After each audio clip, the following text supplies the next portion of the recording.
నమస్తే welcome to special focus. Pawan Kalyan ఈ పేరే ఓ సెన్సేషన్. పాలిటిక్స్ నుంచి డివోషనల్ వరకు ఆయన ఏం చేసినా ఓ వైబ్రేషన్. సనాతన ధర్మం కోసం, హిందుత్వ పరిరక్షణ కోసం సేనాని వేస్తున్న అడుగులు అందరినీ ఆలోచింపచేస్తున్నాయి.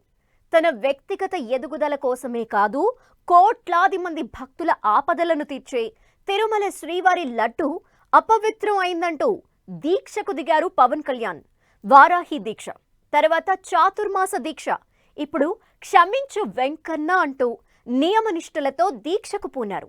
సనాతన ధర్మం కోసం, హైందవ పరిరక్షణ కోసం గొంతెత్తుతున్నారు పవన్. సనాతన ధర్మ పరిరక్షణ బోర్డు ఉండాలంటున్న పవన్ కామెంట్స్ ని ఎలా చూడొచ్చు? రామతీర్థం నుంచి ఇప్పుడు శ్రీవారి లడ్డు వరకు సనాతన ధర్మంపై పవన్ పోరాటం ఎటువైపు?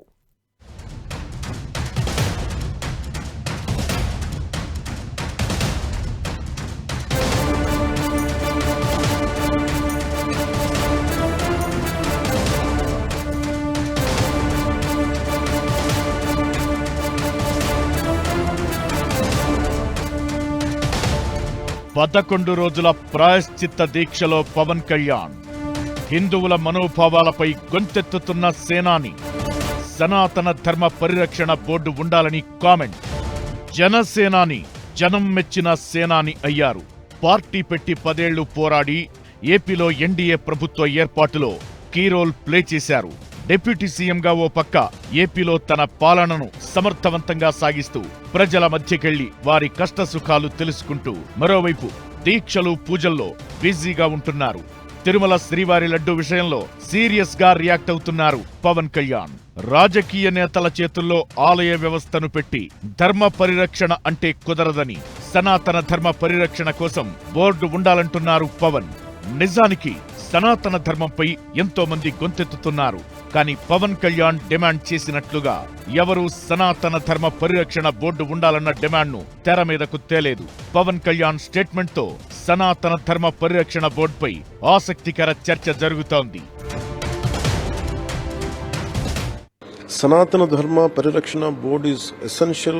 The reason was when you leave it to the political groups, there is more such incidents are likely to happen on a regular basis, which to thwart it and to put find a permanent solution or to find a permanent method to mitigate, I think Sanatana Dharma Parirakshana Board, I think we should constitute. శ్రీవారి లడ్డూ ఇష్యూపై గత ప్రభుత్వంతో పాటు TTD board, TTD ఉద్యోగులను కూడా question చేశారు Pawan.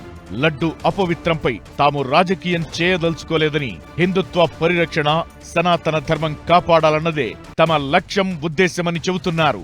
Ramatheertham issue అప్పుడు కూడా road మీదకు వచ్చేవాడినని, కానీ సంయమనం పాటించానని అంటున్నారు. కోట్లాది మంది భక్తుల మనోభావాలను దెబ్బతీసే విధంగా వ్యవహరించడం, ఏదో సమాధానం చెప్పి తప్పించుకోవాలని చూడటం కరెక్ట్ కాదంటూ ఆగ్రహం వ్యక్తం చేశారు పవన్.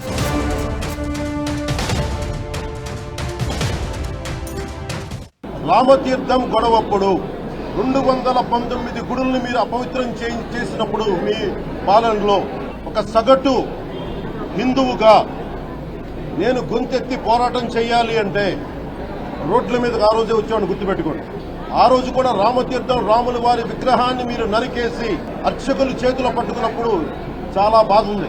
కానీ ఆ రోజు కూడా దాన్ని రాజకీయ పరంగా మేము తీసుకెళ్ళాల. శ్రీవారి ప్రసాదం కల్తీ అయిందంటూ 11 రోజుల ప్రాయశ్చిత్త దీక్ష చేపట్టారు డిప్యూటీ సీఎం పవన్ కళ్యాణ్. గుంటూరు జిల్లా నంబూరు దశావతార వెంకటేశ్వర స్వామి టెంపుల్లో ప్రత్యేక పూజలు చేసి దీక్షకు దిగారు. 11 రోజుల దీక్ష తరువాత తిరుమల శ్రీవారిని దర్శించుకుంటారు పవన్. అమృత తుల్యంగా, పరమ పవిత్రంగా భావించే తిరుమల లడ్డూ ప్రసాదం గత పాలకుల తీరుతో అపవిత్రమైందని, జంతు అవశేషాలతో మలినమైందని ఆవేదన వ్యక్తం చేశారు. ఈ ఘోర అపచారానికి ఎవరు బాధ్యత వహిస్తారో గత ప్రభుత్వం, అప్పటి టీటీడీ బోర్డు సమాధానం చెప్పాలంటూ డిమాండ్ చేశారు.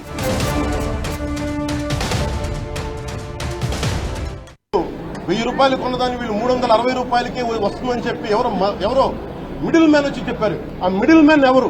దీని మీద సంతకం పెట్టింది ఎవరు? మీరు 1,00,000 లడ్డూలు మీరు అయోధ్యగా పంపించినప్పుడు మాట్లాడింది ఎవరు? చెక్ చేశారా? క్వాలిటీ చెక్ చేశారా? కోట్లాది మంది భగవంతుణ్ణి విశ్వాసం ప్రకటించే ప్రతి ఒక్కరి ఈ రోజున బాధకు గురయ్యారు. ఈ టీటీడీ బోర్డుని మేము ప్రశ్నిస్తున్నాం. మీరు బయటికి రండి. గత ముఖ్యమంత్రి ఏం చేసి ఉండాల్సింది వచ్చినప్పుడు మీరు పంపించండి ల్యాబ్స్ కి.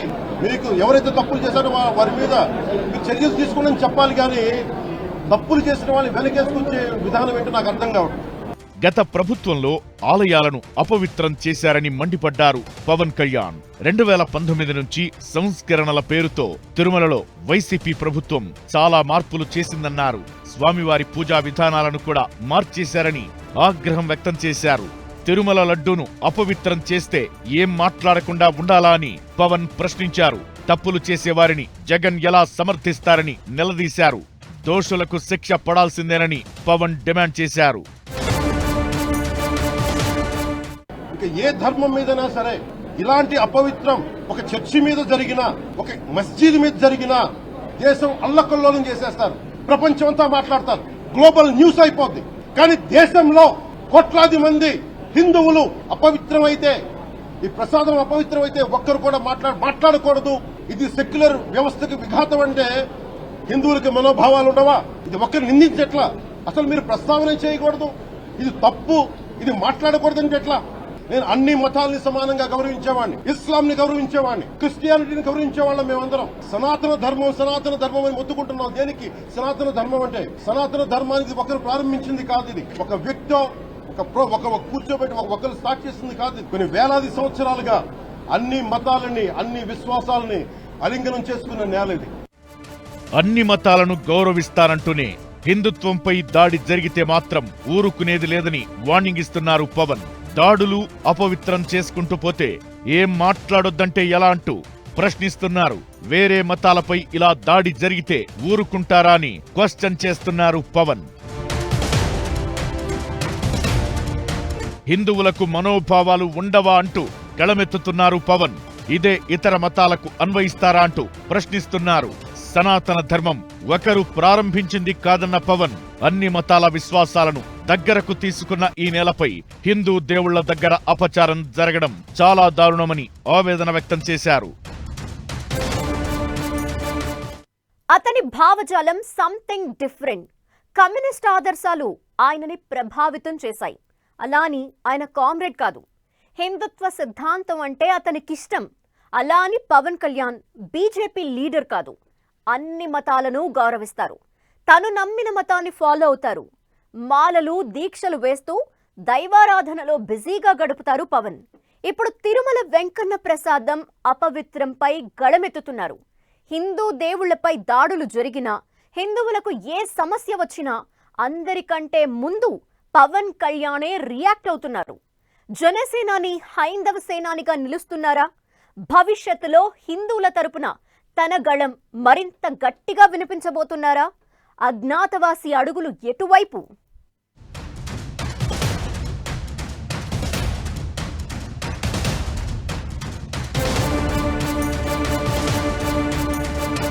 నిష్ఠగా దీక్షలు, హైందవ ధర్మం కోసం పోరాటం, దైవారాధనలో బిజీగా గడుపుతున్న పవన్ కళ్యాణ్ రామతీర్థం నుంచి తిరుమల వరకు హిందువుల సమస్యలపై గళం.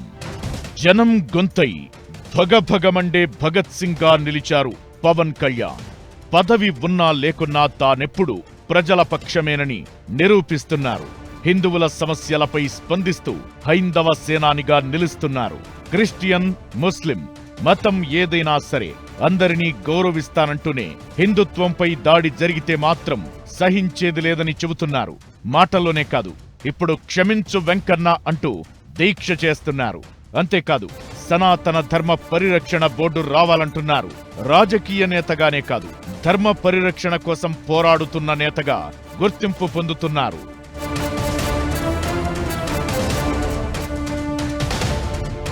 హిందువుల సమస్యలపై మాట్లాడారంటే బీజేపీ నేత అనుకోవడం కామన్. లేకపోతే ఏ పీఠాధిపతో, గురువో అనుకుంటారు. కాని హిందువులకు ఏ సమస్య వచ్చినా ముందుగా పవన్ కళ్యాణే స్పందిస్తున్నారు. కొన్నాళ్లుగా నియమనిష్టలతో అమ్మవారి దీక్షలు చేస్తున్నారు. వారాహి అమ్మవారి దీక్ష చేపట్టిన పవన్ ఆ తరువాత చాతుర్మాస దీక్ష చేశారు. ఇప్పుడు క్షమించు వెంకన్న అంటూ తిరుమల లడ్డూ అపచారంపై దీక్షకు దిగారు. ఈ సందర్భంగా పవన్ కళ్యాణ్ చేసిన ట్వీట్ ఆసక్తికరంగా మారింది. హిందూ దేవాలయాల్లో పవిత్రతను కాపాడే దిశగా ప్రభుత్వాలపై ఒత్తిడి తీసుకొద్దాం, హిందూ ధర్మంపై వ్యూహాత్మకంగా జరుగుతున్న దాడిని తిప్పికొడదాం అంటూ రాసుకొచ్చారు. నిజానికిది చాలా పెద్ద స్టెప్ అనుకోవచ్చు. ఓ హిందుత్వ లీడర్ లాగా చాలా పెద్ద స్టేట్మెంట్ ఇచ్చారు పవన్. ఏపీ ప్రభుత్వంలో పవన్ కళ్యాణ్ కీలకంగా ఉన్నారు. డిప్యూటీ సీఎంగా పలు ముఖ్యమైన శాఖలను నిర్వహిస్తున్నారు. అలాంటి పవన్ కళ్యాణ్ హిందూ ధర్మ పరిరక్షణ, సనాతన ధర్మం కోసం బోర్డు ఉండాలంటూ డిమాండ్ చేయడం ఇంట్రెస్టింగ్ గా మారుతోంది. కట్టర్ హిందూ లీడర్లు మాట్లాడే తీరులో పవన్ కళ్యాణ్ వ్యాఖ్యలు చేయడం హాట్ టాపిక్ అవుతోంది. తిరుమల లడ్డూ విషయంలో పవన్ బాగా హట్ అయ్యారన్న టాక్ వినిపిస్తోంది. అందుకే ఆయన అంతలా రియాక్ట్ అవుతున్నారని తెలుస్తోంది. సేమ్ టైం కొన్నాళ్లుగా పవన్ పూర్తిగా హిందుత్వానికి ప్రభావితం అయిపోయారు. దైవం పట్ల ఆయనకు అటాచ్మెంట్ పెరిగిపోయిందని అంటున్నారు. అది కాస్త ఆయన్ను కట్టర్ హిందువుగా మార్చేసి ఉండొచ్చన్న అభిప్రాయాలు వ్యక్తమవుతున్నాయి. ఏపీ ఎన్నికలకు ముందు యాత్ర చేశారు పవన్ కళ్యాణ్. ఆ యాత్రకు వారాహి యాత్ర అని పేరు పెట్టారు. యాత్ర కోసం వాడిన వాహనానికి కూడా వారాహి అని నామకరణం చేసి కొండగట్టు అంజన్న సన్నిధిలో పూజలు చేశారు. తరువాత వారాహి అమ్మవారి దీక్ష చేశారు. ఇలా పవన్ హిందుత్వానికి ప్రతీకగా నిలుస్తున్నారు. తిరుమల లడ్డూ ప్రసాదంలో జంతువుల కొవ్వు కలిస్తే హిందువులుగా మాట్లాడరా, ఎవరూ స్పందించరా అంటూ నిలదీస్తున్నారు. హిందూ ధర్మంపై దాడి జరిగితే తాను యుద్ధానికి సిద్ధమని ప్రకటించారు. ప్రతి హిందువు బయటకు రావాలి, ఆత్మ పరిశీలన చేసుకోవాలంటున్నారు పవన్. ఇలా జనసేనాని హైందవ సేనానిగా మారుతున్నారు. కోట్లాది మంది హిందువుల తరపున తన గళం వినిపిస్తున్నారు. భవిష్యత్లో హిందూ ధర్మంపై దాడి జరిగితే ఊరుకునేది లేదని వార్నింగ్ ఇస్తున్నారు.